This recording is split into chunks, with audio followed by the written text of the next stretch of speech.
Welcome, board gamers. Today I'm going to do a complete and hopefully correct playthrough and tutorial of how to play solo using the game Scythe against the Automa player that has been brilliantly designed by Morten. I'm sorry, I've forgotten your full name. It's definitely out on Board Game Geek, though, because I see it all the time. He really is something. This is quite a set of rules, and it's tough to learn them, and that's the purpose of this tutorial. But let me give you a little bit of background, because it's been a long road for me learning these rules. And why are you looking at a program of Scythe instead of the actual board game, which happens to be sitting out in front of me right now, too? So, long story short, I planned to get in the Kickstarter. I fully expected to get into the Kickstarter, and for some stupid reason, I didn't make it into the Kickstarter. I don't even remember what the stupid reason was at this point, but I kicked myself for missing it. Kickstarted myself, if you will, for missing it. And if you've seen any of my other videos for other solo games, you'll know that I like to do this. I like programming my games. It makes setup faster. It's easier to play. I can play it anywhere. I don't have to have a lot of table space necessarily. Sometimes I play with the board game, but I have this as an option. And frankly, I enjoy programming it as well. Don't expect anything beautiful, by the way. It's in many ways, very quick and dirty. But it gets the job done. And most of my solo programs do a lot automatically. The Automa will work automatically, but much of the rest of the game is done manually, as you'll soon see. But by the way, don't ask to get a copy of this. You can't buy it. You can't get a copy of it. I don't give it out. I'm not out to violate patents or copyrights and frankly, I'm not, trying to support this thing would be a can of worms. Like I said, it's quick and dirty, and hopefully I won't run into a bug, but I wouldn't be surprised if I do at some point during this tutorial. I've tried to get the bugs out, but every so often one slips through. But we'll see.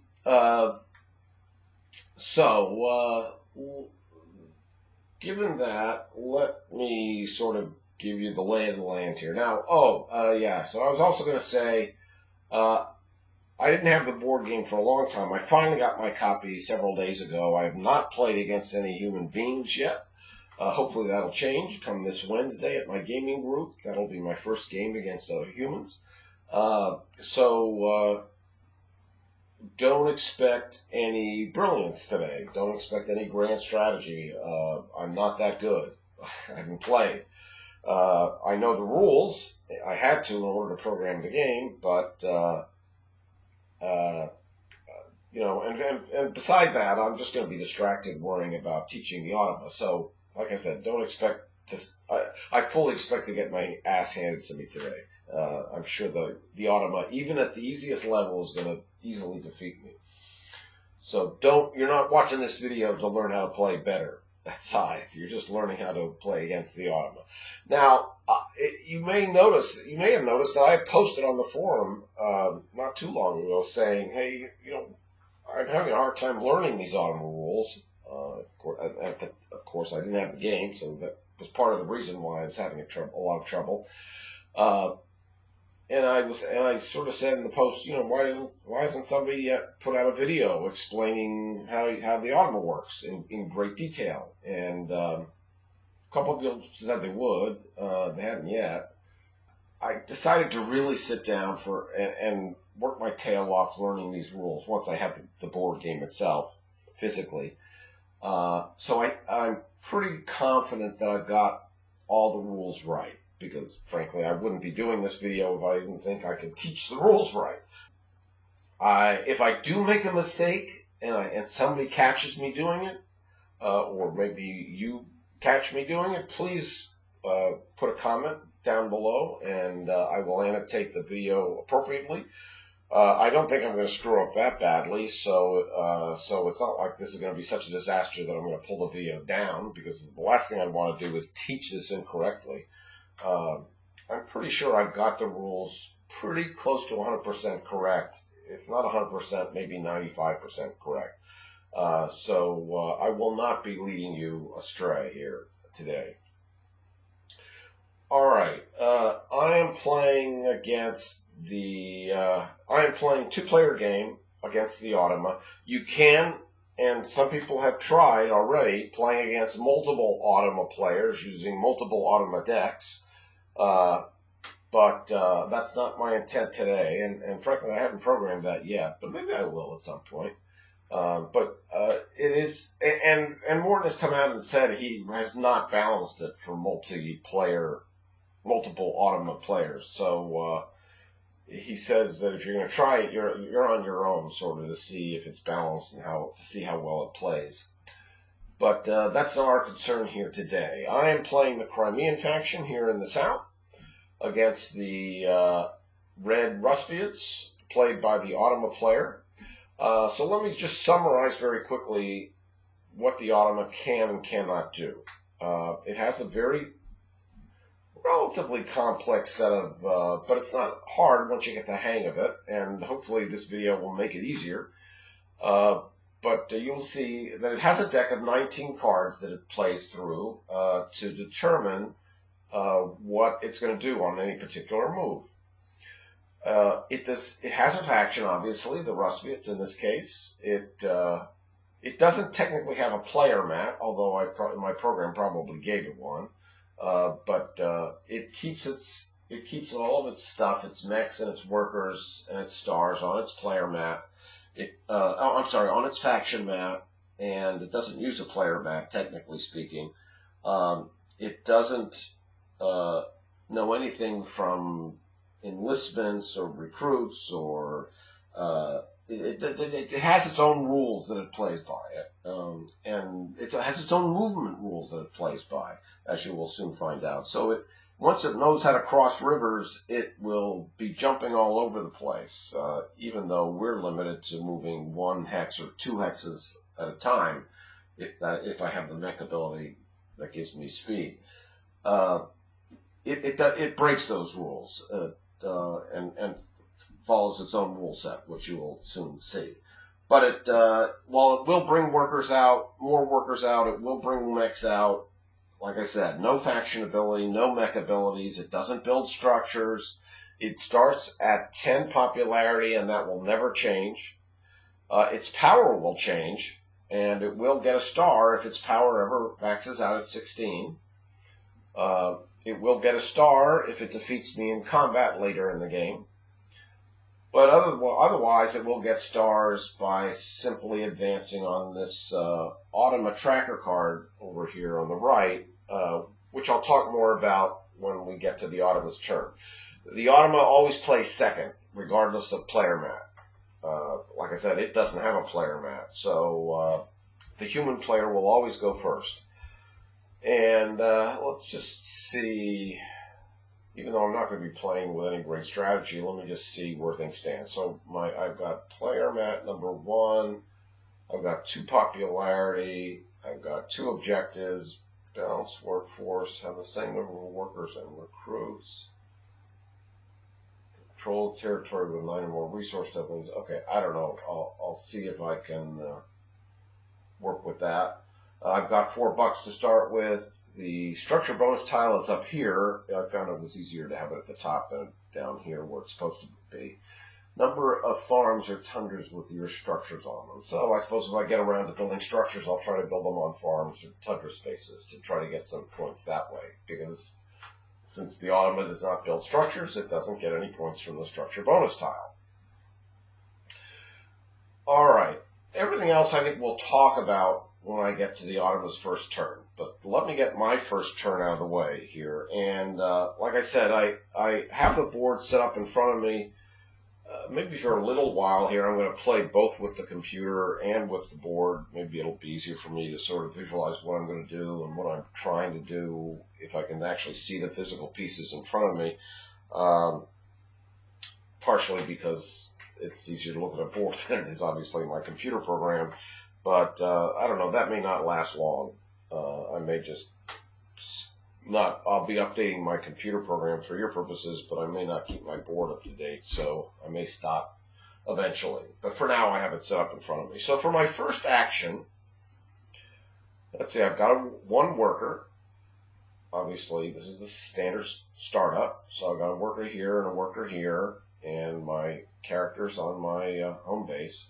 So I'm on a farm and I'm on a village. So if I produce, I'll get another worker and a food. So maybe I'll start by producing.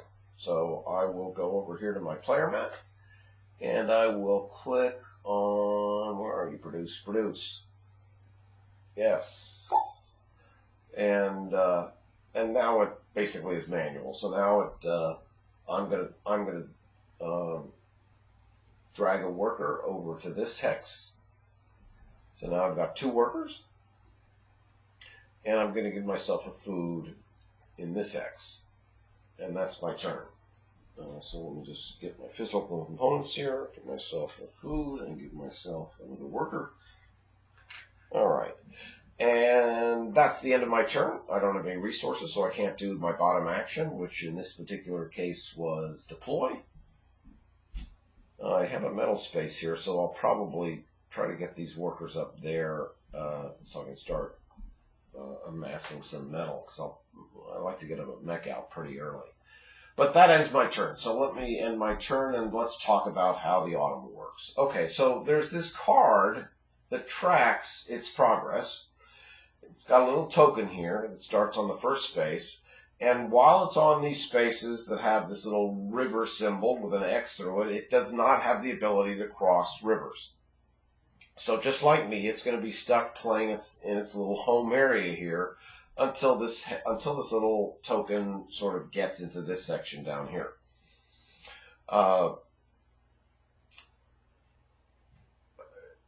And as I said, there are 4 levels of difficulty, 4 types of Automa cards, Automa tracker cards, for lack of a better term. And this is the easy one, Automata, it's called, if I'm pronouncing that correctly. I think I am. So this is the easy level, but it's, like I said, it's still going to probably defeat me.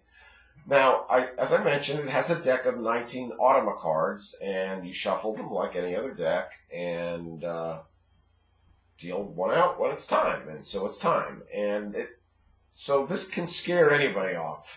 These cards are complicated looking, and just the appearance of it scared me off for a long time until I really started focusing on how this all works. And over the course of the game today, you will know how this all works too. But let me give you a basic rundown of what this card is all about. So, first of all, it's divided into 2, and it has a green section here and a brown section, which is currently upside down here. Essentially, when this you always have the cards facing this way with the green section on top. And you only look at the top half of the card when you're using the green section, or any section for that matter. Once the tracker token makes its way here, this spot here, and you can see there's a Roman numeral 2 with a star. It's going to get a star, and it's also going to go into what it's called Scheme 2, which is the brown section. So as soon as it gets here, you flip the Automa deck around, and you start using the brown section. So this card will be flipped 180 degrees around, and we start using the brown section instead of the green section. As you'll see, the brown section sort of reflects the kinds of things the Automa or a player would do in the later part of the game once it's sort of built up a little bit. So it scales that way. So don't worry for right now about the brown section. We'll get there eventually. We're only worried about this green section. So let me talk about, and ignore for the moment all this stuff here in the white boxes on the side.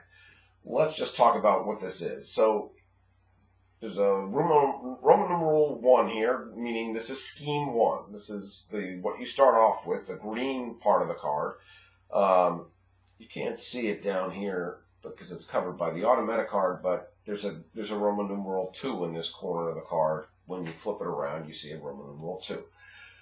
Okay, then there's this icon. This icon means that if you're playing against the easy Automa player, which I am, when you see this little gear with a red X through it, you basically skip the Automa's turn. So I got lucky. The first turn, the Automa's not going to do anything. It's going to skip its turn because of this icon. But we'll ignore this icon for the moment.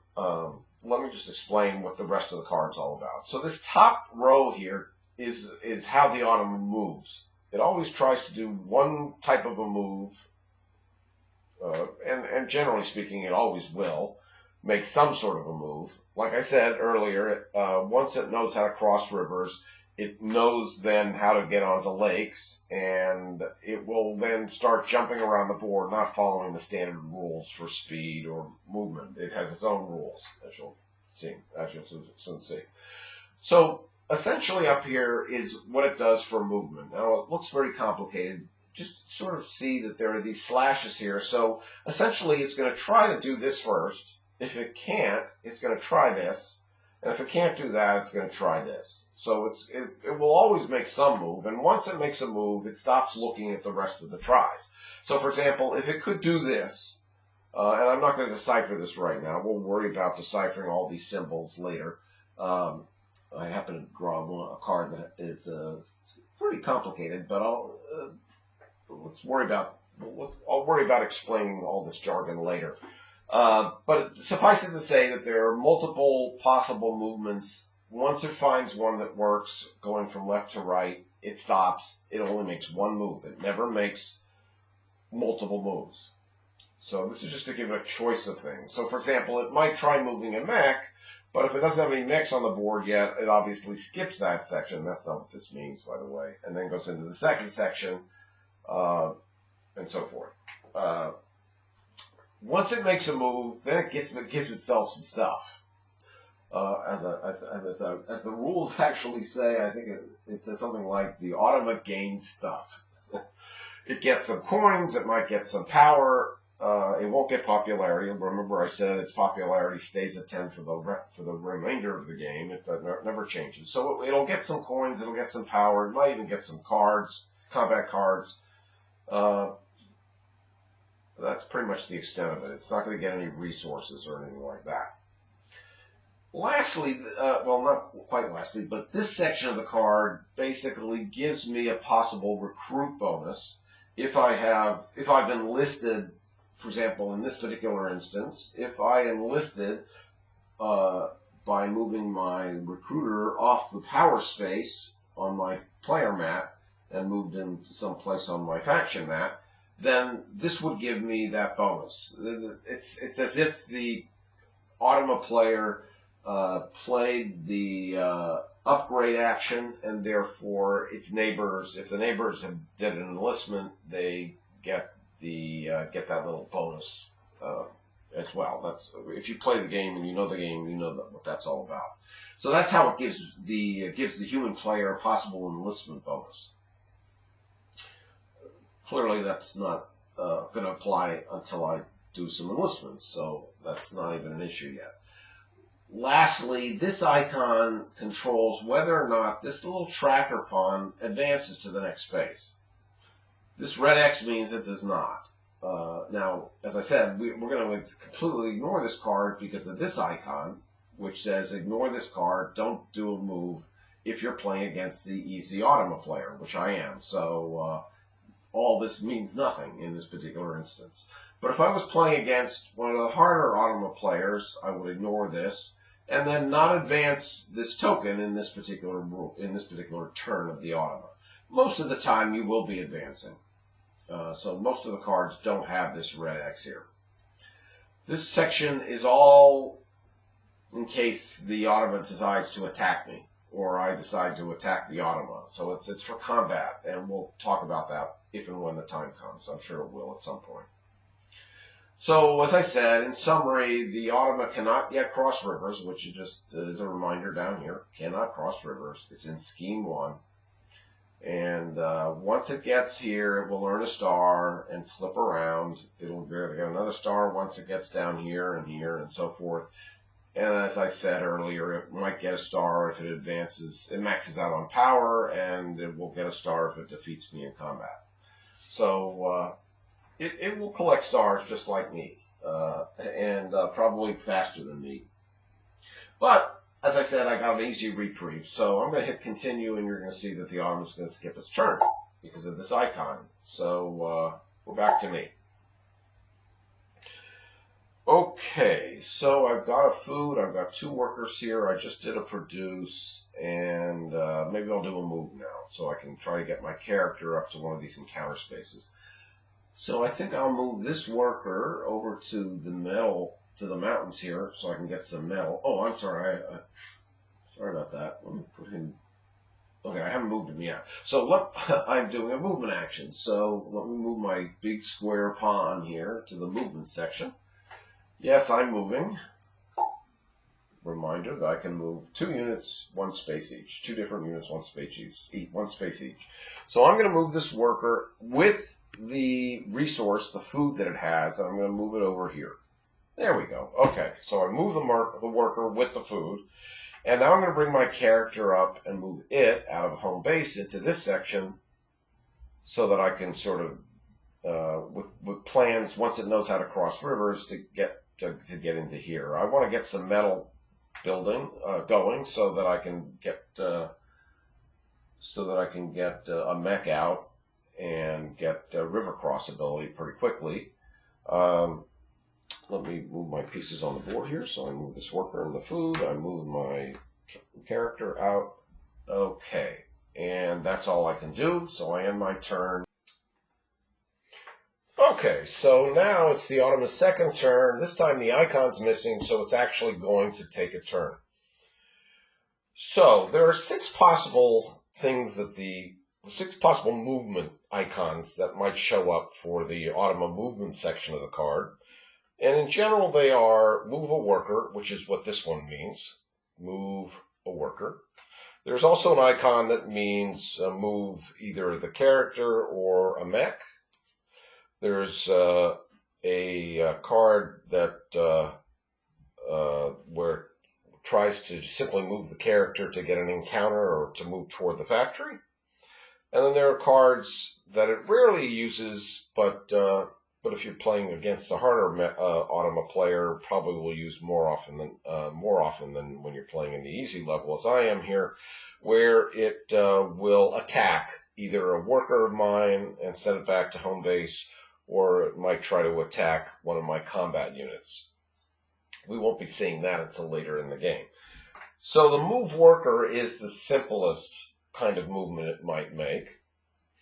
So let's talk about what worker it moves and where it moves it to. So the card basically says, number 1, select the Automa worker. The one that's closest to the Automa base is the one that's going to move.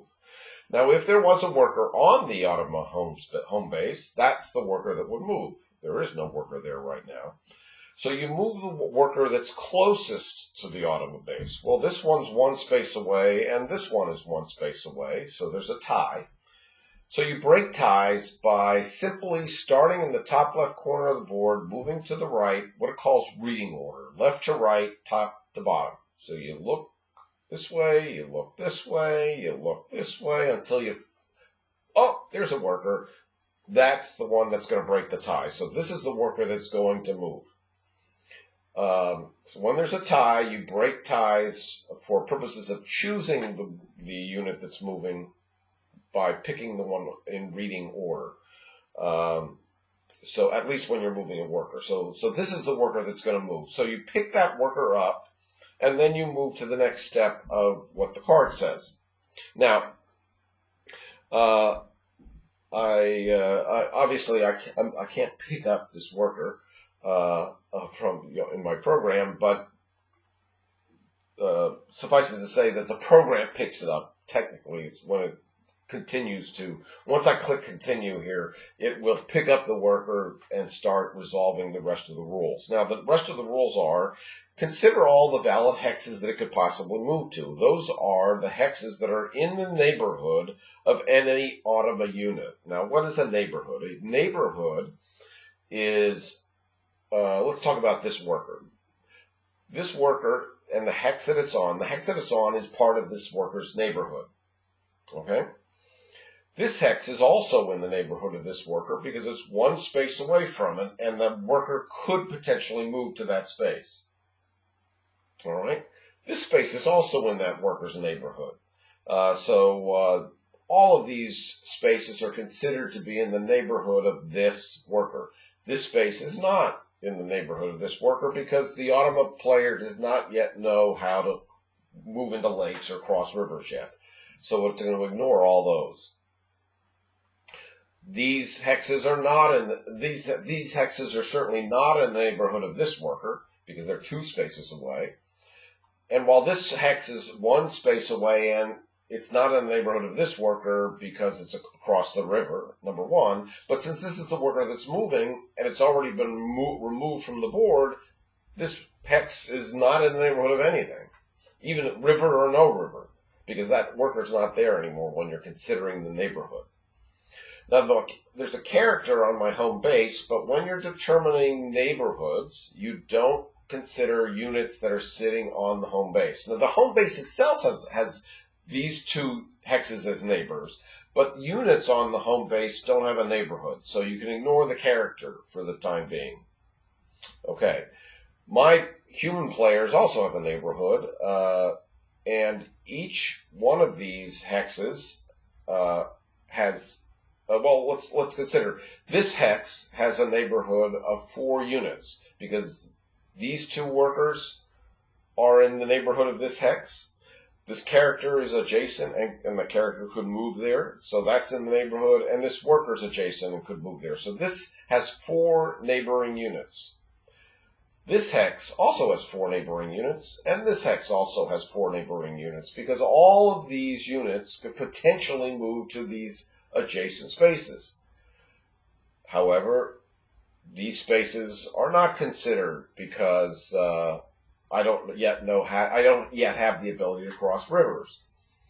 But even if I did, it would only consider the hexes that I could cross a river into. And my particular faction, its Riverwalk ability says it can cross into farms and villages. Okay, but nothing else. So if I could river cross, I could cross into this village, but I couldn't cross into this tundra space or into this forest space. If I did know how to river cross, these spaces would not be considered to be in the neighborhood of this unit or this unit because these units can't cross into those hexes. However, I'm way down here, the Automa's way up here, so we don't have to worry about my units for purposes of this example. So you basically consider all the hexes that are in the neighborhood of Automa units that are not on the home base, and not in the neighborhood of any enemy units. And you're not going to move the worker into a space that already has a worker in it. So this worker will never move to this space because there's a worker already there.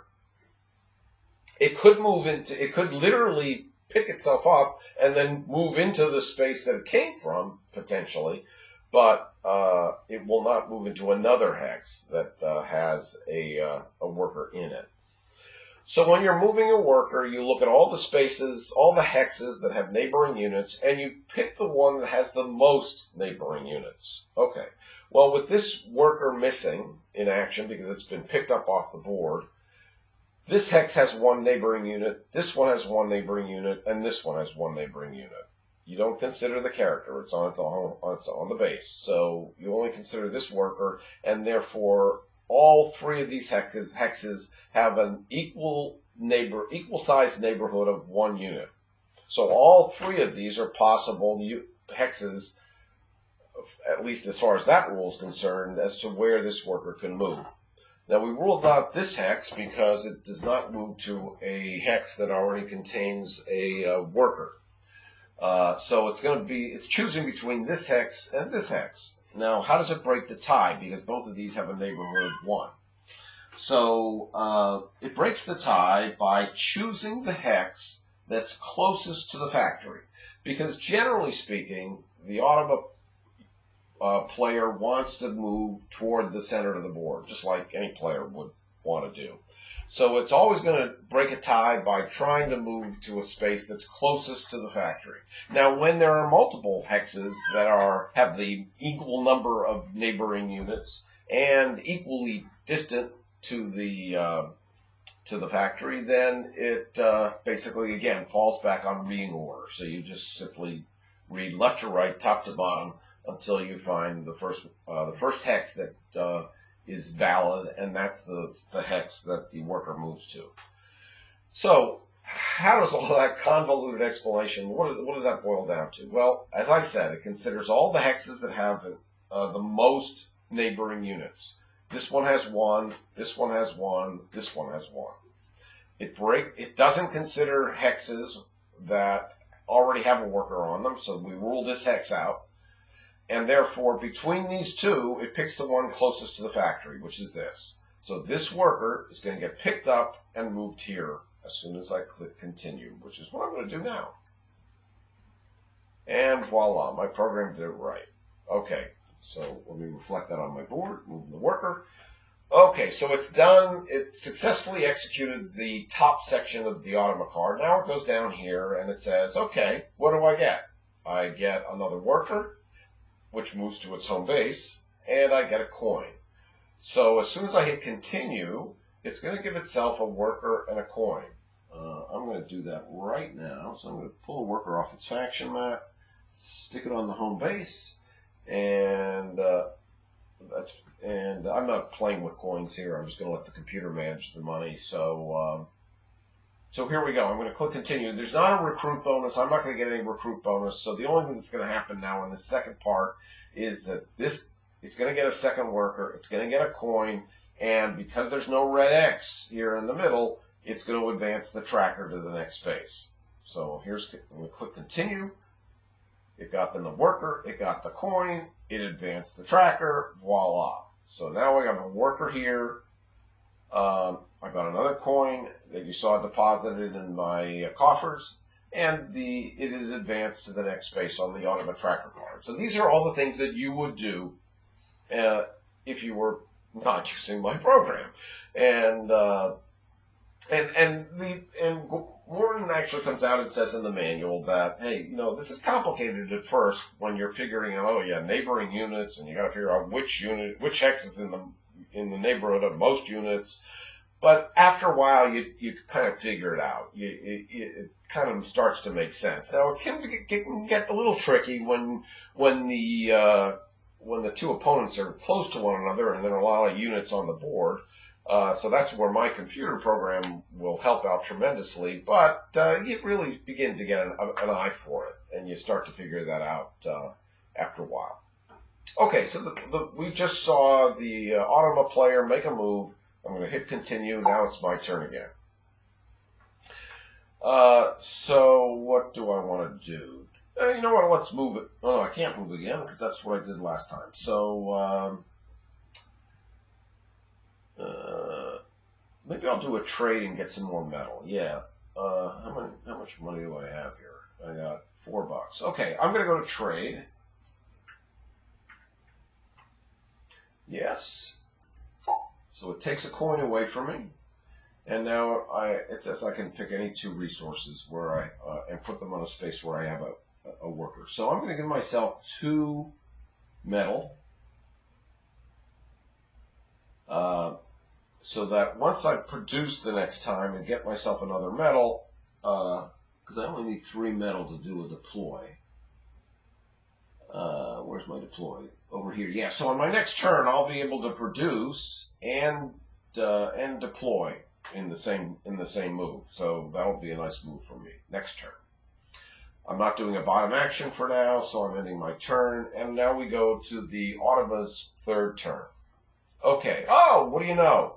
There's that icon again that says skip this turn if you're playing against the easy Automa. I am. So continue. The Automa is skipping its turn. I just got lucky. There out of the 19 cards, I don't remember how many of them have that symbol on them. Maybe 5 or so, 4 or 5. I don't know, something like that. and again, that only comes into play when you're playing against the easy Automa player. It gives you a break in that sense, in that way.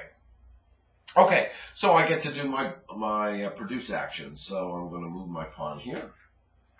I'm going to do produce. Yes. I'm going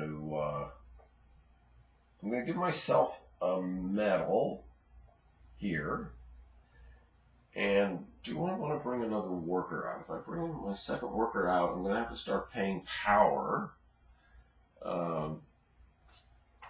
I bring another worker out, I'm going to have to start paying power every time I produce.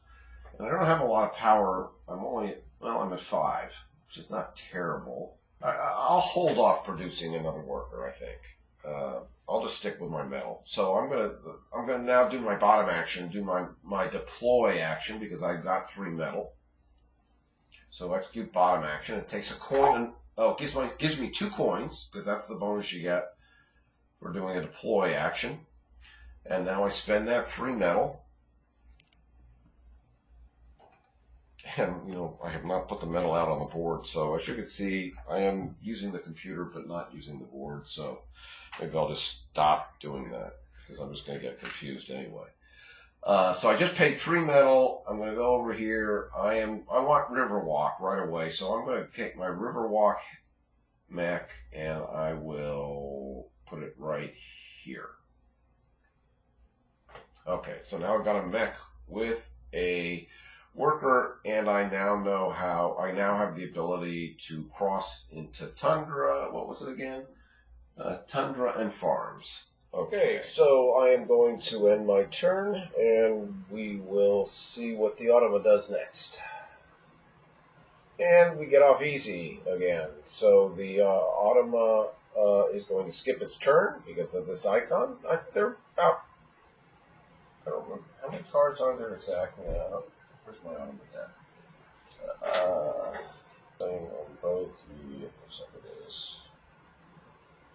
Yes, okay, so it looks like there are exactly 4 Automa cards that have that symbol. And so when you're playing against the Automata, you will have 4, there will be 4 times when the Automa skips its turn.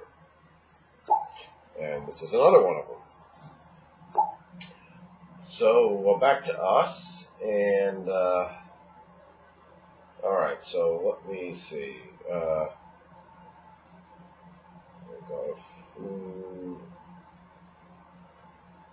I think, you know what, I'm going to do a movement. Like I said, I'm not doing anything brilliant here. And I'm just going to move both of these workers up to here so I can mass up on the metal and maybe bring another mech out. And then I'll start getting out of my home area. Okay, so let's end my turn. So we have something new here. We have a movement that's in parentheses that's preceded with a faction symbol. You recognize this. This is move worker. But this means only do it if the Automa player is the Nordic faction. Well, the Automa player is the Russviet faction, so we ignore this movement and we move on to the second possible movement. This movement says move a mech. We haven't seen this, but it's pretty obvious. This is move worker, this is move mech. But the Russviets don't have a mech on the board yet, so it can't do this. So therefore, the Automa player is not going to move at all. It's just going to simply skip the movement and move on to the second.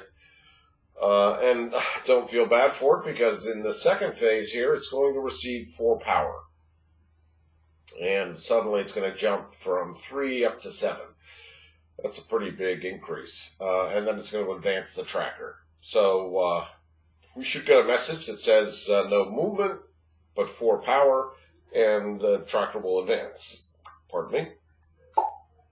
Okay. And there you go. So that's exactly what we expected. Now the Russviets are at 7 power against my 5. We're now in the 3rd space of the tracker, and we're back to my turn. Well, let's produce.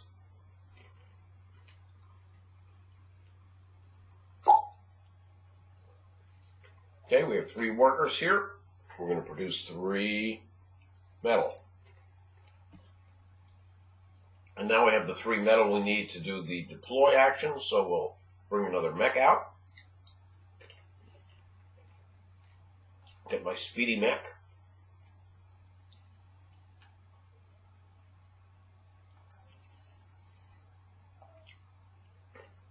Okay.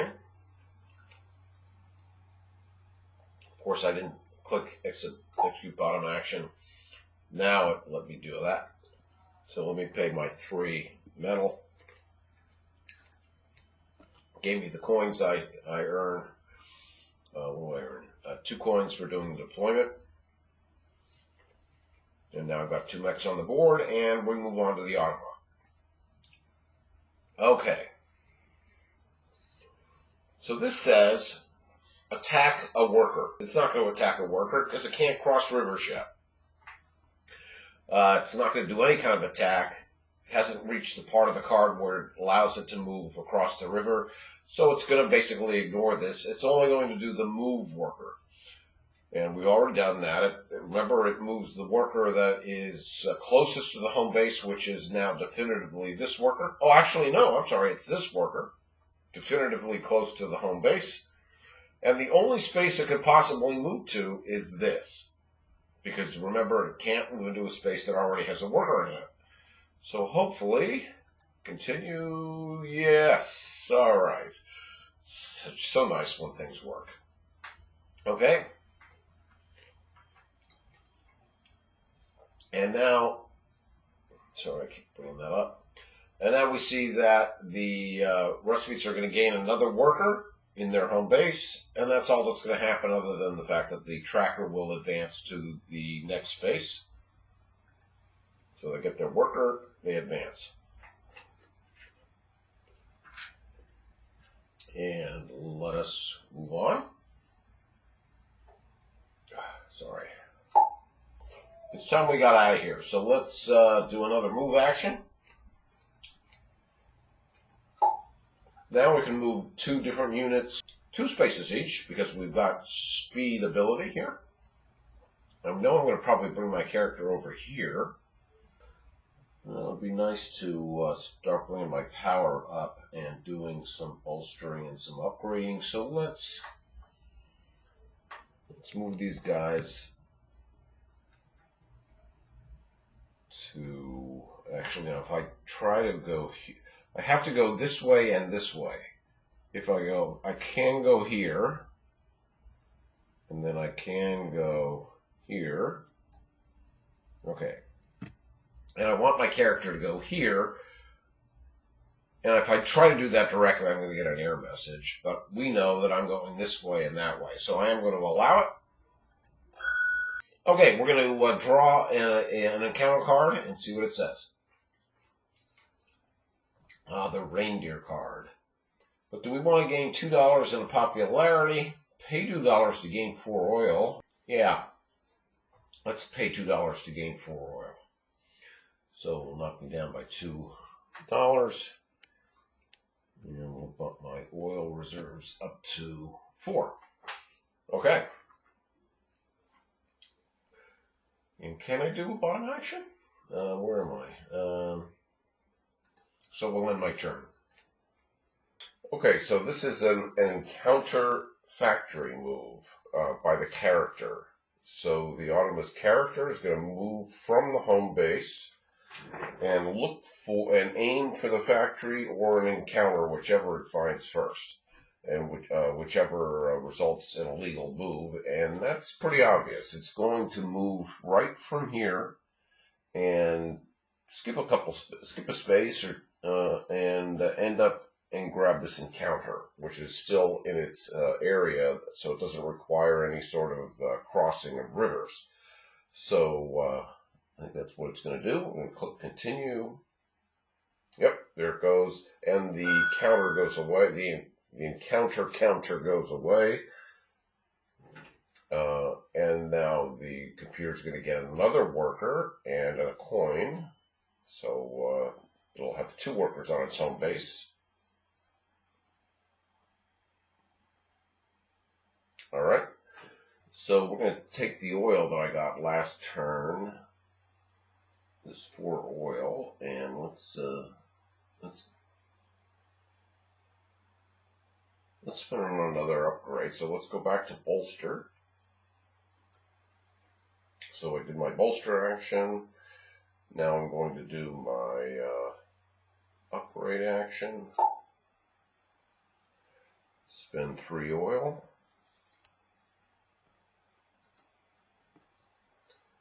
And, okay. Alright, yeah, what the heck. Let's just move some more folks and make enlistments cheaper. So I'll start aiming to get some food next time. And hopefully we can get that objective, have as many recruits as you do workers. Okay, back to the Automa. Okay, so here's another one of these where if it was playing Polania, it would do another encounter factory move, but this time it is not Polania, so it's going to do a mech move. Doesn't have any mechs yet, so it's going to do a worker movement, which means that this is interesting. It can't cross rivers yet. It's going to move this worker off the home base, but it can't move into any of these areas because there's a worker in all 3. So it's not going to move. And instead, it's just going to get another worker. Oh, and it's going to get a mech. Okay, this icon means if the character has been in a battle and moved off the board onto the Automa's faction mat, which is a possibility. The character doesn't retreat back to the home base; it retreats to the faction mat. So if that's the case, the character would move from the faction mat back onto the board. But since the character has not left the board, instead a mech would come onto the board. So it's going to get a mech this turn. So it's not going to move, hopefully. Continue. Yeah, it's not going to move. Instead it gets another worker and a mech.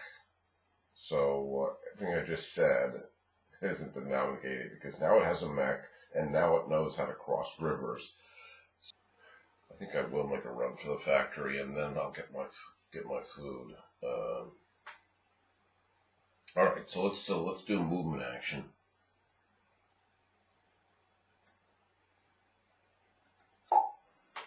Three units, 2 spaces each. So I'm just going to move these 2 mechs, and I'll go there.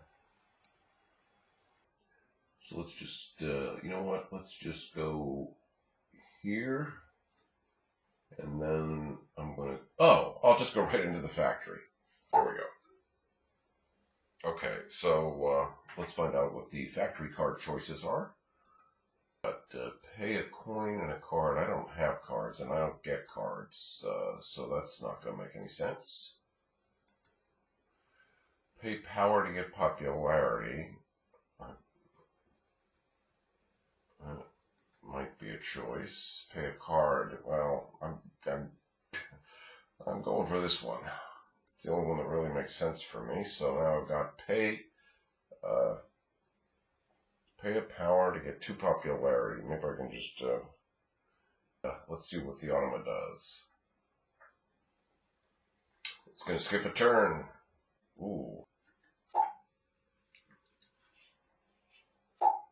You know what? Let's use this right away.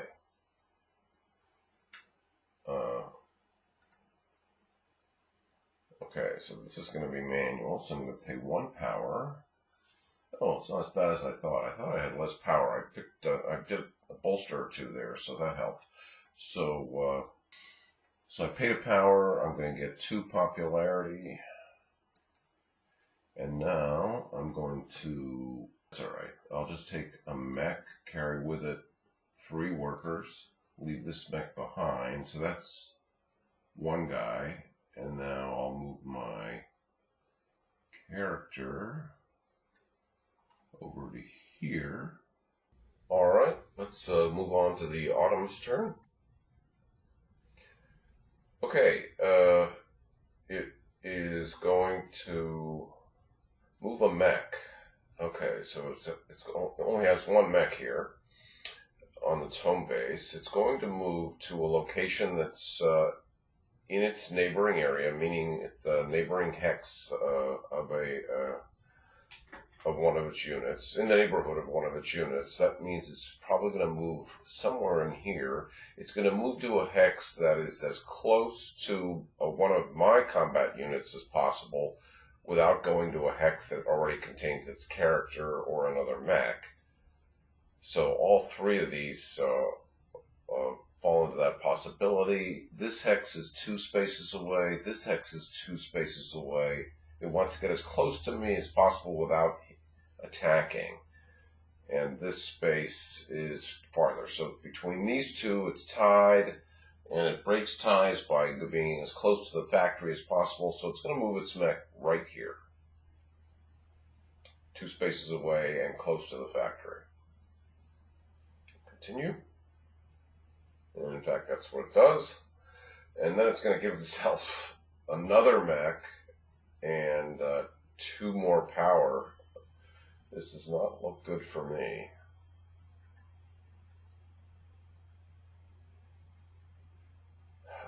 And it's about 4 spaces away from getting into Disasterville.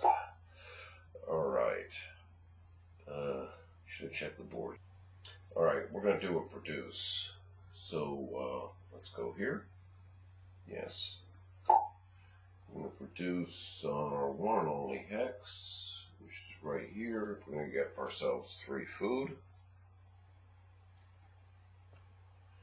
And that's all we can do with it right now, because we can't deploy. I think that's my produce space. Yeah, so we're not deploying, so we're moving back to the Automa. Hopefully we're not getting attacked anytime soon. Okay, good. It's just going to move a worker. So it's going to move this worker off of its home base into a neighboring area that's as close to its other workers as possible, probably right there, because that's in the neighborhood of 3 of its units. This is in the neighborhood of 3 of its units, actually.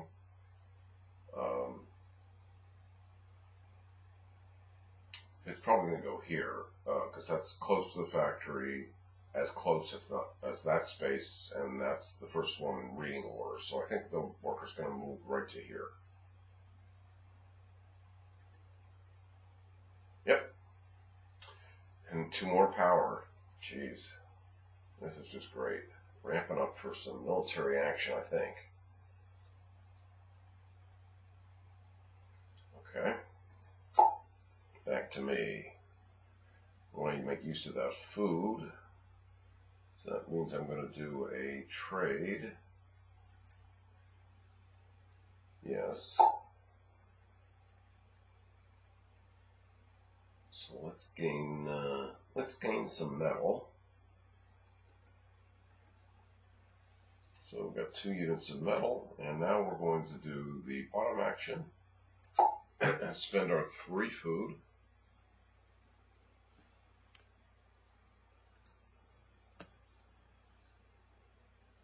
And do our first enlistment. Let's get some power. Okay, great. Back to the Automa. Another encounter factory move. Okay, there's the character. It's going to just head to the factory. Beeline for it. Okay.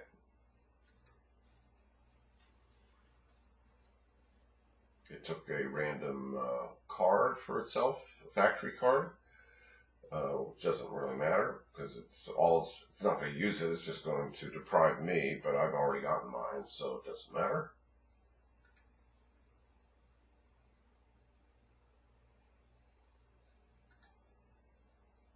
Okay, what else did it take?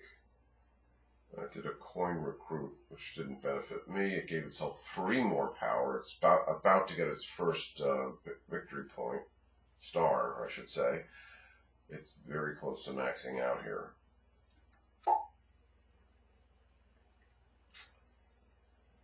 Okay. I guess I want to produce again.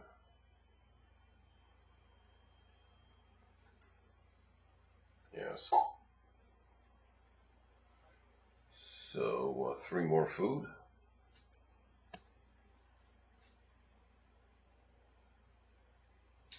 That'll allow me to then get another, some more metal on. I'll do another trade, get some more metal. Then I'll be able to finally deploy and get another mech in. Okay, that'll be all right. Can't deploy right now, obviously. And my turn. Okay, it's not Polania, so it's not going to do that. It's just going to move a worker from here, I guess, to here. Because again, it's not going to move to a space where it's got another worker. Oh, it could just join this mech. Right here, it's in the neighborhood of 1, 2, 3, 4 units. Probably going to go right here. Join this mech. Yeah. Then it's going to give itself 1 coin and advance the token on the tracker. And it's back to me. And we're going to do another trade. Yep. 2 more metal. Well, actually, let me see here. Give myself, what was that? I had to have 9 things. Maybe that's an easy way. Instead of doing all these recruits, I could just get. Okay, let's get a metal and let's get an oil. And then all I would need, I have to get more food and maybe some wood. Okay, that's fine. Let's do the then I'm doing. I want to do an enlist here, or do I want to wait? No, let's get the enlistment done. So let's do the bottom action. Spend 3 food. Actually, let's spend 2. Oh, I gotta. Yeah, let's spend 2 food here, 1 food here for 3. And now let's. That's popularity. Where's my power? Is it this one? Yeah. So let's move this guy.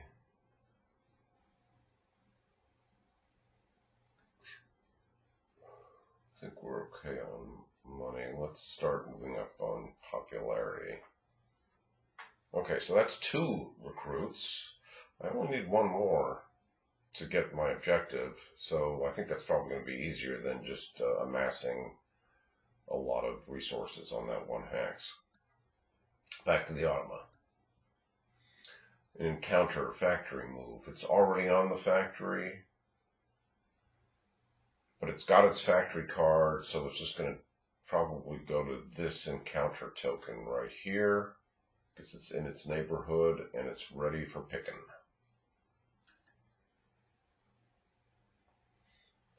Okay, then it's going to get itself another mech right here, a second mech on its home base, and advance the tracker.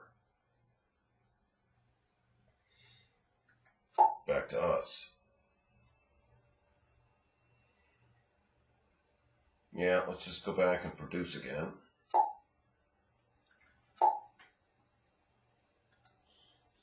Three more food. And now we can do our deployment. Spend our metal. And which mech do we want here? scout. That gives me, I think that lets me steal, doesn't it? Yeah, it lets me steal. Well, that's going to be good to have. So that's probably the one I want. Actually, let's see. What's wafer again? Move from a territorial home base to an inactive. Yeah, I don't need that. Let's scout. So where are we going to go? Goes to where there's a worker, right? Yep. So it goes here. And my turn. Another factory encounter. If the cards didn't get real well shuffled, even though this was all done by a computer, it seems. So where's it gonna go? Actually, it's gonna go here. No, it's gonna go back to the factory, I think. No, it doesn't need to go to the factory. It's already got its factory cards, so it's probably gonna go here. I think that's the only encounter that's in its neighborhood. Okay. Then it gets a worker and a card. And I'm not on the coin spot. Oh, I'm on the card spot, so I'm going to get a card. Yay. Yay for me. Ooh, I got 2 cards. And it just got its first star. Now, I have it putting its stars in these spaces here.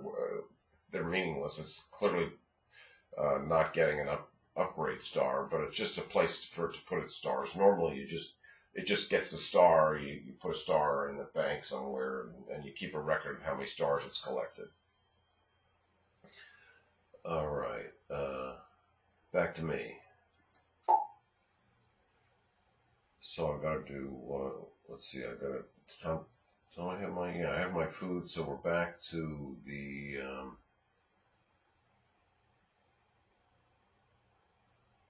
Back to trade and enlist. Standard trade action, yes.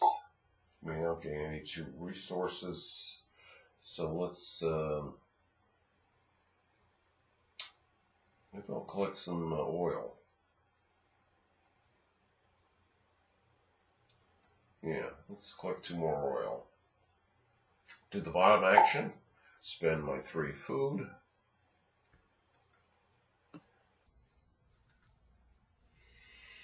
And I got a choice between popularity there and coin there. My coins are going to be okay, I think. So let's just do the popularity and go for combat cards. Because I think combat's going to be closer than anything else. Back to the Automa. Oh, wait a minute. So, and I think that should do it for us, balanced workforce-wise. Have the same number of workers and recruits.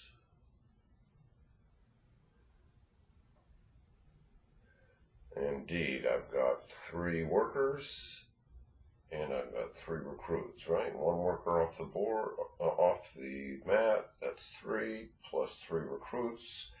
That lets me get my first star. So, objective for Crimea. And let's just get rid of these. I don't need them anymore. Okay. So I'm going to also put my physical cards back, so I don't lose them. All right. I have officially abandoned trying to keep the board in sync with the computer. I'm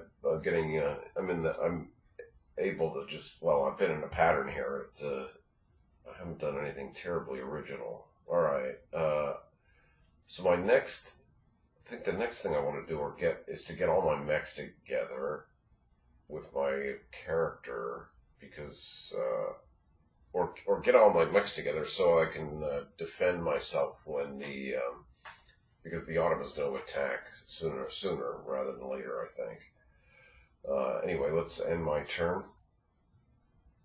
Okay, he's just moving a worker for now, but notice we have switched to scheme 2, so the cards are flipped 180 degrees. The brown section is now on top, So there are going to be some more attacks coming up. So, but I got a reprieve here. I got so my next turn is going to be movement to consolidate all my mechs. Okay.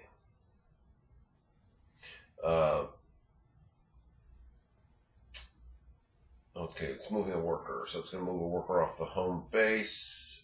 It can't. It's going to go right here. Let's see. That's in the neighborhood of 3 units. It could go there.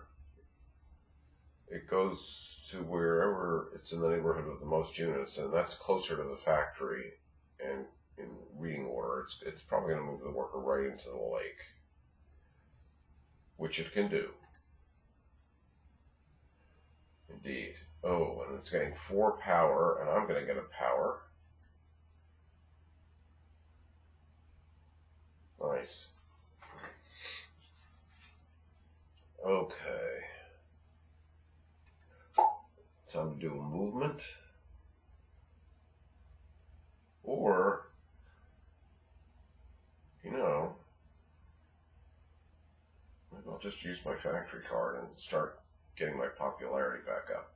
Yeah, let's do that. Okay, so let's spend a power.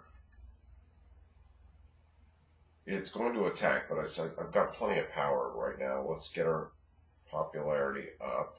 We can move 2 units, so let's move the mechs. Yeah, let's move the mechs and all the resources and all that stuff and join these guys. So that way, when it attacks me, if it attacks me, it will be facing somebody who can play a lot of combat cards. And I've got a lot of combat cards finally. So, ooh, I feel good. I feel good. Alright, here we go. Okay, the Automa is going to do another factory encounter move. Well, it's not going to go to the factory, and it's eaten up all of its encounters in its neighborhood, so it's not going to do an encounter factory move.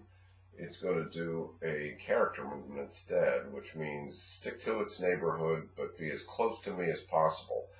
That would be the factory. So it's essentially going to do a factory move. It's going to go right to the factory and be close to me, but not quite. It's not ready to attack just yet. Okay, it's going to get a worker and 2 coins. And it's back to me. And time for me to do some encounters.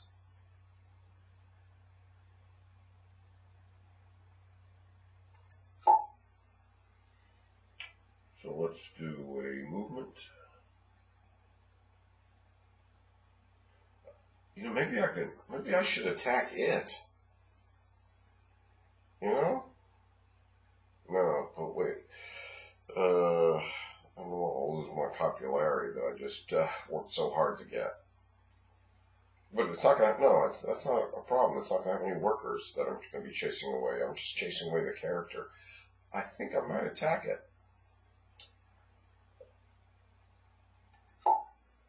Form a standard move action. You know what? Yeah, let's do it. Okay, let's do our movement. Let's leave these guys here. Let's just move the character up to here.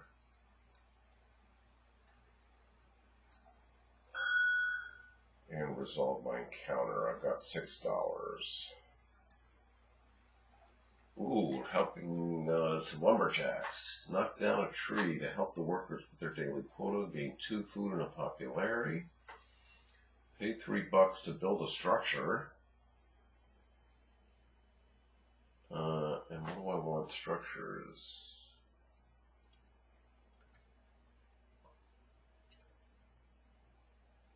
Farms. Ooh, and I'll have a tundra with a structure on it. But that's enticing. I'll spend 3 of my $6 to build a structure.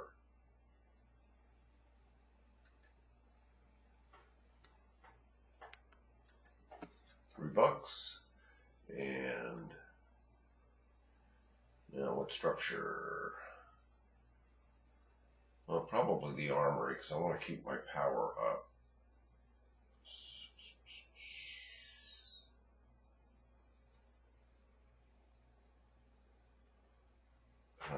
Although the mill won't let me collect oil. Every time I do a produce. No, I'm going to go for the factory. The armory, rather. Okay. Alright, back to the Automa. Attack a worker. Well, all of my workers are with my mechs, and it's not going to engage in combat, so it's not going to attack a worker. Instead, it's going to move a worker from the home base to the hex where it's in the neighborhood of the most units. 3 here, 3 here. It's not going to be in the neighborhood of, can't be in the neighborhood of one of my units, which this is technically not because it's a lake, and I can't go into lakes. So it's going to go to the lake. Because up here it's in the neighborhood of only 2 units. So it moves to the hex that's where it's in the neighborhood of most of its units, but not in the neighborhood of my units. And the lake is safe space for it. Yes, it goes to the lake. It's going to get 3 power and a coin, and I'm going to get another combat card. I'm stacking up on combat cards. And now it's approaching its stars. I've got to really crack down on star collection here. Think about what I'm going to do next. Let's get that other encounter done, maybe. Maybe I'll get something juicy. Okay, so let's go here and get some more popularity. So I'll pay a power, get 2 popularity, move my character to there, and I'm down to $3. Ooh, tamper with the draft documents to keep the family together. Gain $2 in a popularity. Pay $3 to enlist my last recruit and get a point. It's my last $3, but let's do it.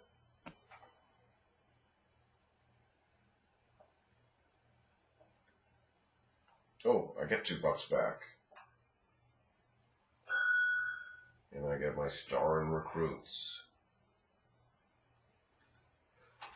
2 to 2. Oh, I'm just waiting for you to attack me. You don't know what you got. Oh, he maxed out on power, so he's got his 2nd star. Yeah, 2 to 2. Okay. Let's back. He's skipping a turn.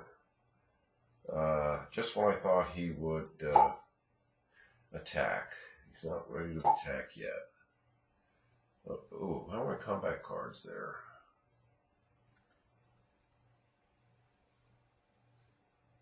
Four, 4, 4, 3, 2, 3. I would have liked to have gotten a couple 5s, but no luck. So what do I have? I got 4 oil. So let's do a bolster and use my oil to do another upgrade. Okay, and do the bottom action. Spend 3 of this oil.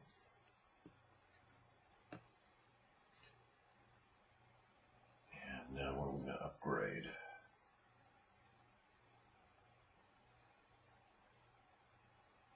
Well, I could do that one, which gets me 2 popularity. This one would give me 2 combat cards. I may need to get a lot of combat cards when I bolster next time, if it does attack, because I'm going to need to be able to recoup my combat cards. I think we're going to do this one. And now where am I going to put it?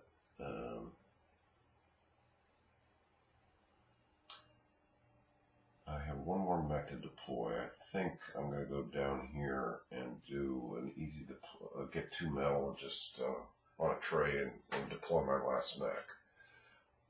I'm doing okay here. All right, back to the Automa.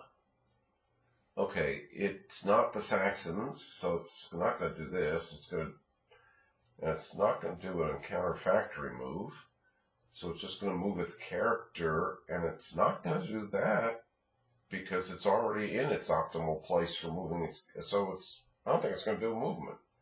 Skips this, skips that. Can't find it. There's no encounters in its neighborhood, and it's. Oh, I guess it could just move the character to the space it's on. That's a legal move. So that's as good. That's not a move at all. I think it's just going to leave the character. Yeah, it's going to do that. Just that. It just left the character. It moved the character from the factory hex back to the factory hex. Now it's going to get a card and 2 coins, and I'm going to get a coin.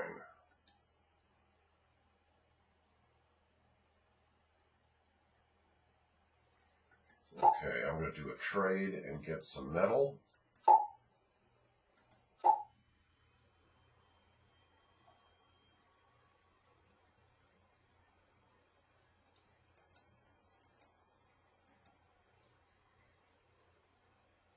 Okay, and I'm just going to end my turn.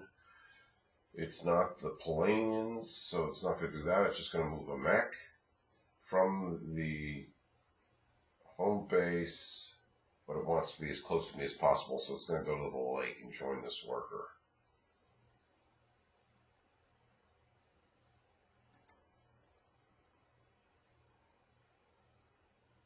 Oh, it went to this lake. Yeah, because that's in its neighborhood, it's close to me, and it's just it's equidistant to the factory as this lake is, but it's the first one in reading order. So probably if I was doing that manually, I probably would have moved it down here by accident. So this is an example of the computer being smarter than I am. Okay. I got my recruit popularity. Now I'm going to do a deployment, get my last mech. So that means we're going to produce. Boy, this is so weird. I'm not spread out at all. Produce 3 oil. Do the bottom action. Spend 2 metal. Deploy my last mech. 4 mechs, 3 workers.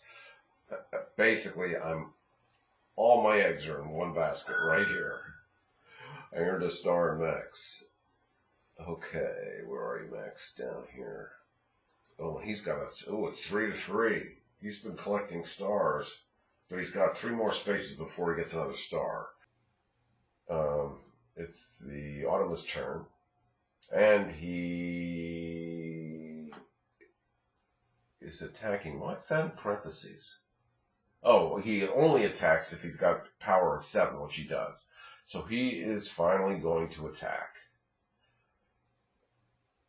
And he's probably going to attack with 7 power and 1 card.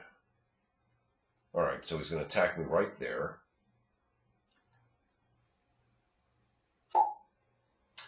Yeah, I know. I do have an ability. I can steal one of his combat cards, so let's do that. Lowly 2.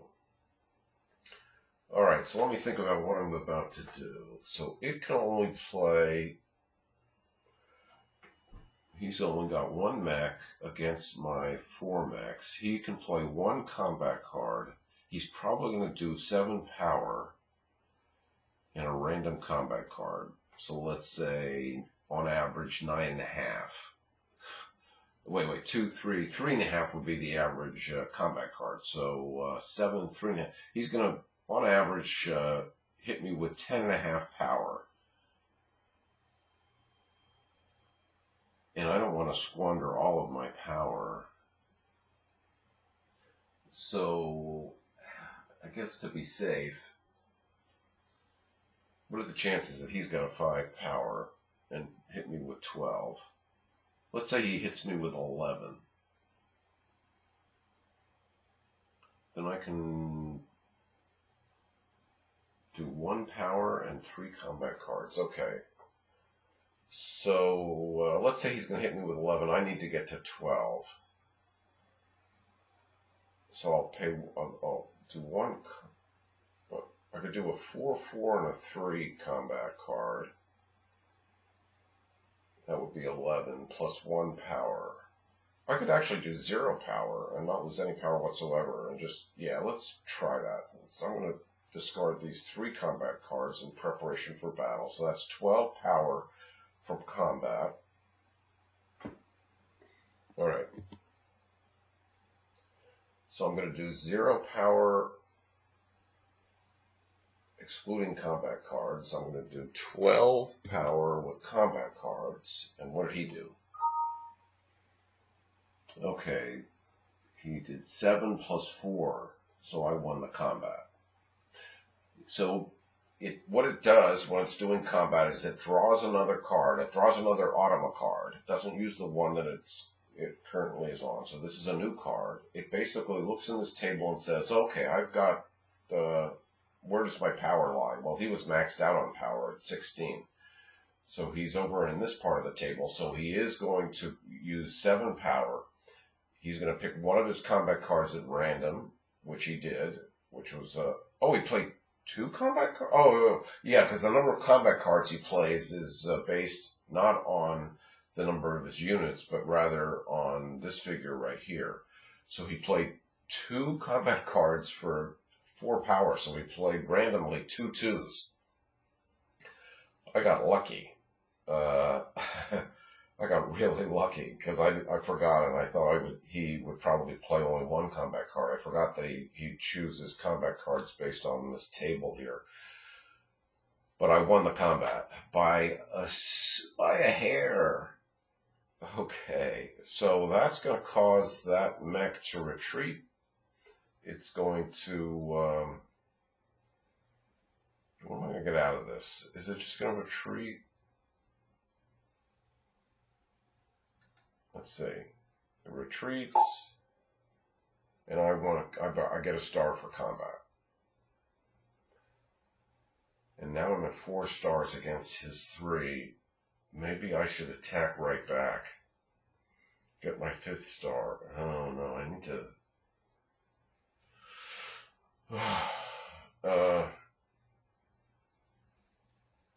Let's find out what the next part. So he's going back to this card here. He's going to get 3 power. So he's going to bolster right back up, and I'm going to get a popularity.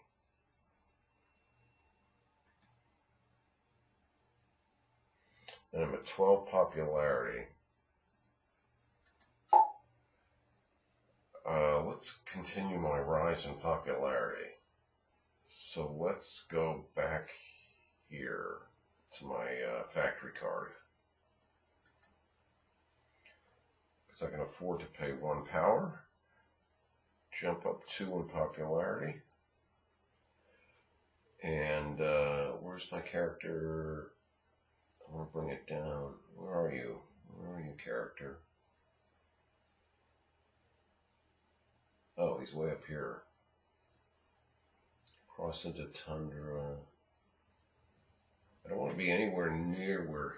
I don't want to be anywhere near where he might attack my character instead of attacking my mechs. So instead, I'm just going to go...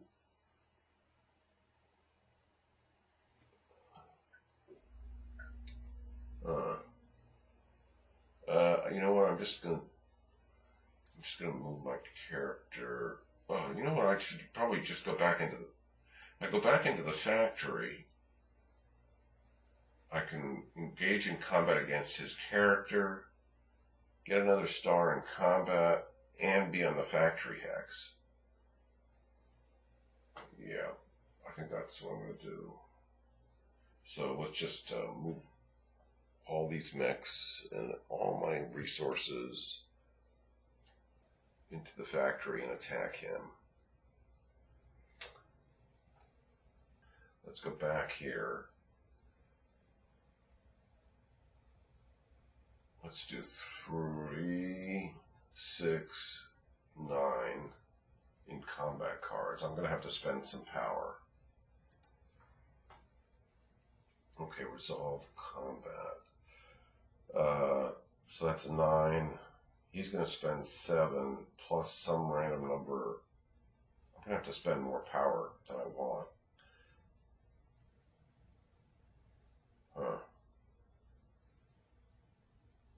This could be a risky move. I can't take a chance of blowing this.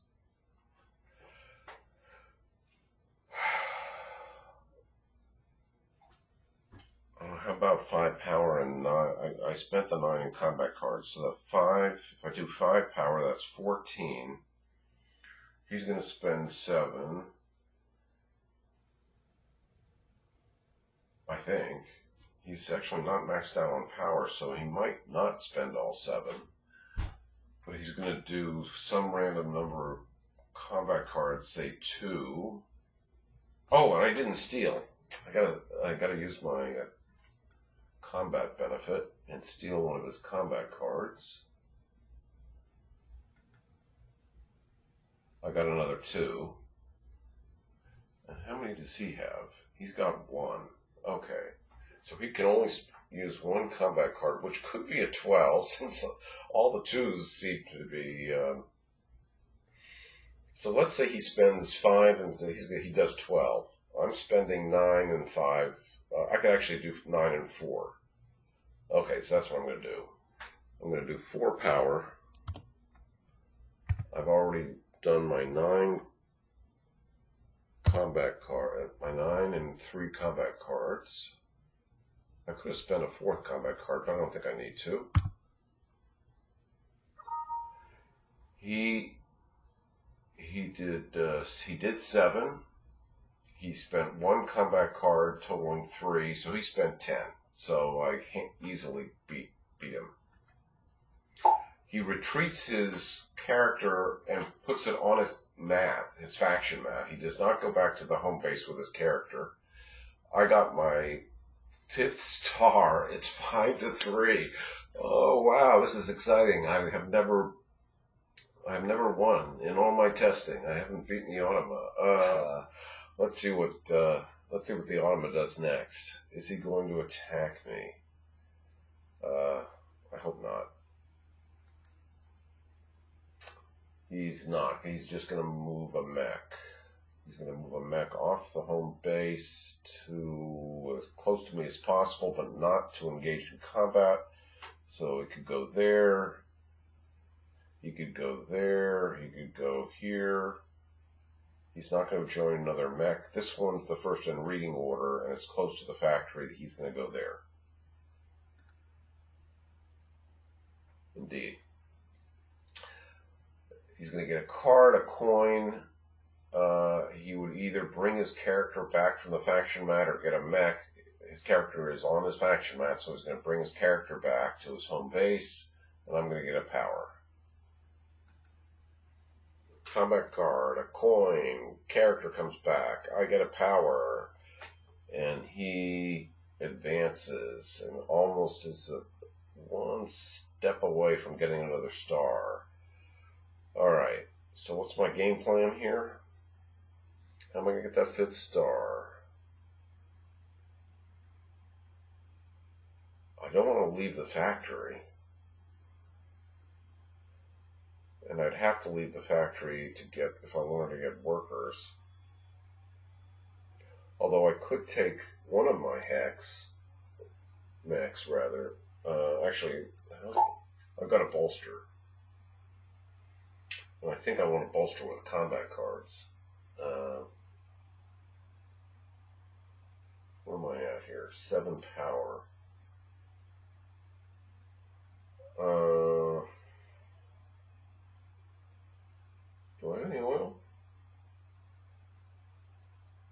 oil. Yeah, let's do a bolster.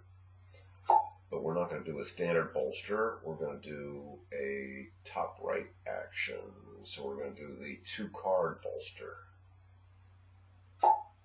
Okay, got 2 cards. Now we're going to do the bottom action and spend 3 oil.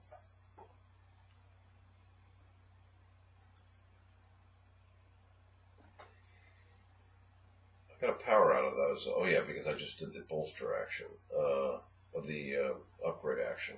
I got a power.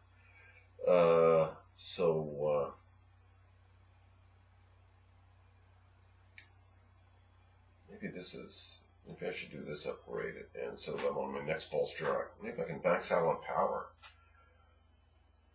I got lots of options here.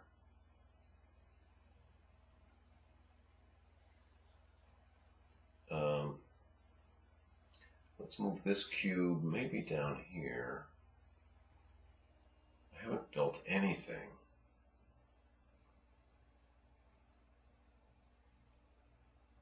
Yeah, I'm going to just drop this guy right down to there. That's my upgrade action. And what are you going to do, Automa? You're going to attack. Does he has to meet the power requirement of 1. I'm not sure if I explained that earlier, and I apologize if I didn't. Anytime he attacks, he only attacks if he meets the power requirement. And this one's easy for him to meet. He's got 5 power. How many combat cards does he have? He's got 2 combat cards. Alright.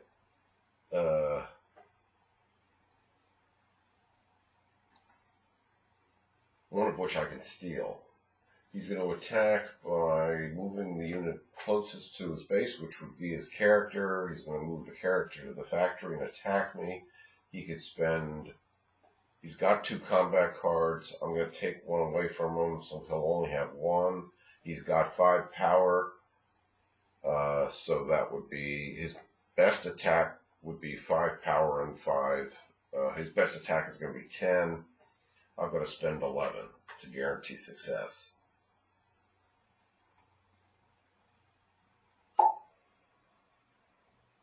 Okay, so I'm going to steal one of his 2 cards. I don't want to lose any power, so that would be, how do I get to, I do a 5 and a 3 and a 3. That's 11 power.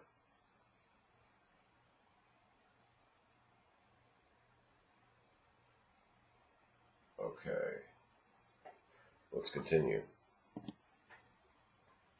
So 0 on the power dial, 11 power in cards. Fortunately, I'm not going to get a star out of this. That's kind of, that bums me out. Am I going to get anything? All right, he spent all 5 in power. He spent. Oh, he didn't play any combat cards at all. Oh, I wasted all those combat cards. 11 to 5. But I handily won the combat. Do I get anything out of this other than his unit retreats?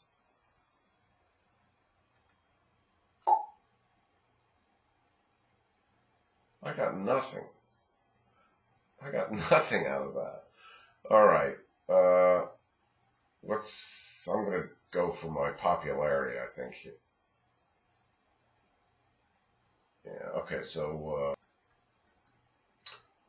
I'm going to get I'm going to get a combat card. He's going to get a coin.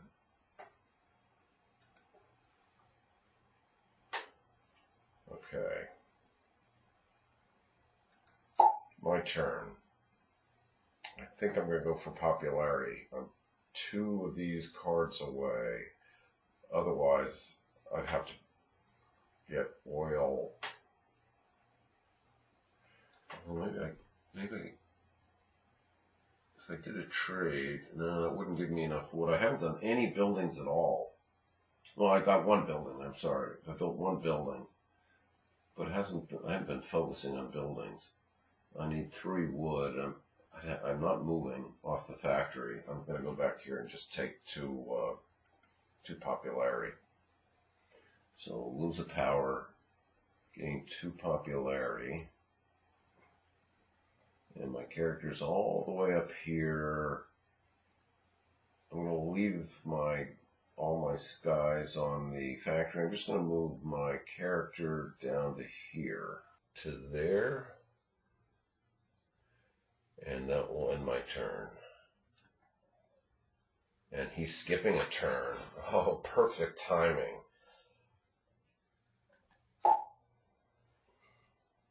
Unfortunately, I can't win this turn. I can't. Oh, darn it. I'm 2 turns away. Well, basically 1 turn away from winning. Yeah, I'm just going to do a bolster action. Do I want power? Yeah, let's get power. Yes.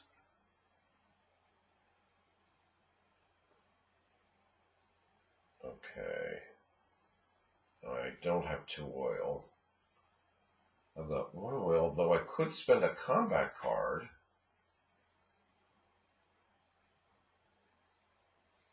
And you know what? Maybe that's what I'm going to do. I've got 3 combat cards. Oh, I'll have 3 if I steal from him. Maybe I'll get rid of that too. Use that as my extra oil. Okay, so I'm going to now do a bottom action. That was 1 oil that I just spent. That's my 2nd oil right here. And now I can do my upgrade. Oh, but yeah, I'm not close to winning on upgrades. I've got 3 more to do. I don't think it really matters. I'm not producing. I could just move this one and get my popularity by doing a trade next turn.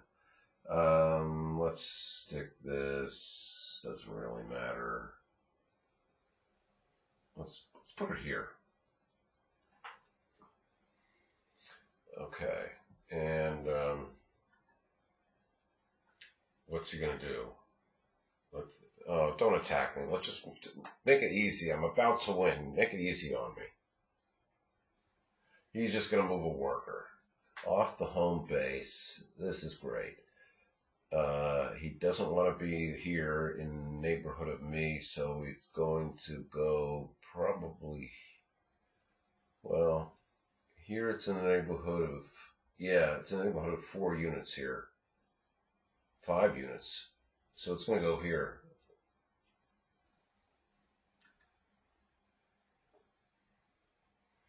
Okay, he's going to get 2 power and a worker, and I'm going to get a popularity, and I'm going to win! Ha! Oh, yes, he gets a star. Too little, too late. Okay, so I can win by trading and getting 2 popularity that way, or I could win by paying a power. So I'm going to either pay a power or pay a coin. I guess it's probably better to pay a power than a coin, because a coin's a point. I'm at 11. Let's think this through. I'm at 11 coins right now. If I get my 2 popularity, that's going to have me at 11 coins, 6 stars, which would be 30 points, coins, which would be 41. But I'm only in control of 2 hexes, one of which is the factory, so that's 4 times 4 is 16. That brings me up to 57 points. 57 coins. Oh, and the structure bonus tile for my armory, I'll get 2 coins. So that's 59 coins if I end the game now. And what does he have? He's got 16. 4 stars is another 16. That's 32. But he's in 1, 2, 3, 4, 5, 6, 7, 8, 9, 10 hexes. That's 62. That's 62 to 59. He beat me. Oh, it's a good thing I thought. Oh, God, that would be horrible if I lost by 3 coins after all this. I cannot do it on this turn. I've got to basically spread out and be in control of more hexes. So let's do a move action. Oh, that was close. Okay, yes, a standard move action. I will move my character, say, up here. I can just move a worker down here. That should be enough. That's 2 more hexes, which is another 8 points. That should be enough, but let's just play it safe and do 1 more worker down here. Okay, so that would put me in control. Well, I don't know. It also depends upon what he does on his next turn. So let's end it there and see what happens on his turn. He's just going to move a worker. Perfect. He doesn't have any workers on his base, so he can't get in control of another hex. So he moves one of these workers. This one's the first one in reading order that has the most neighboring units. No, I'm sorry, the closest to the home base, first one in reading order, and it's going to go where he has the most neighboring units, which would be this lake region here. So that's simply going to move from there to there. He won't get another territory, so he'll still be at 10 territories. He's going to get a card and a mech, but the mech's going to be on his base. I'm going to get another coin, which is good. That's a point for me. So he gets a card, he gets a mech, I get a coin. He advances the tracker. I think I can do it now. So he didn't gain anything there. I just gained a coin. So let's do a trade. Not a standard trade. I will do the top right action and get the popularity. Get a star. I don't know why I don't have my program automatically give me the stars. I guess just because I like I like clicking for the stars. Oh. Sorry about that loud, tacky noise. I really should have something better, something nicer sounding to play when the 6 stars. So anyway, end game scoring 71-62. I win the game. Okay. Well, I think we covered all the possible Automa moves. Let's see, move worker. We certainly did that a bunch. We moved the character to go in for an aggressive action. We moved a mech for an aggressive action. We did a couple of counter factory moves. We didn't have the move we never had the move where the character or mech of the Automa's side attacks and forces one of my workers to retreat. We didn't have that because all my workers were always with my mechs. But that works basically the same way. You pick the combat unit that's closest to the base, and it moves to a hex containing one of my workers, but not in a combat unit. Has to be in the neighborhood of Automa units. And probably I think it has to be have the most resources, and then it ties by being closest to the factory. So that was the only Automa action we didn't do. I think you got a pretty good handle and exposure to how the Automa works. I did pretty well at predicting. And my computer program seems to work accurately. So once again, if any of you saw my computer do something wrong or take a wrong Automa action, or if I explained something incorrectly, please, by all means, correct me in the comments below. Otherwise, I hope you all enjoyed that and enjoy playing Scythe. And I can't wait to play with some humans this coming week. Have a good one. Bye-bye.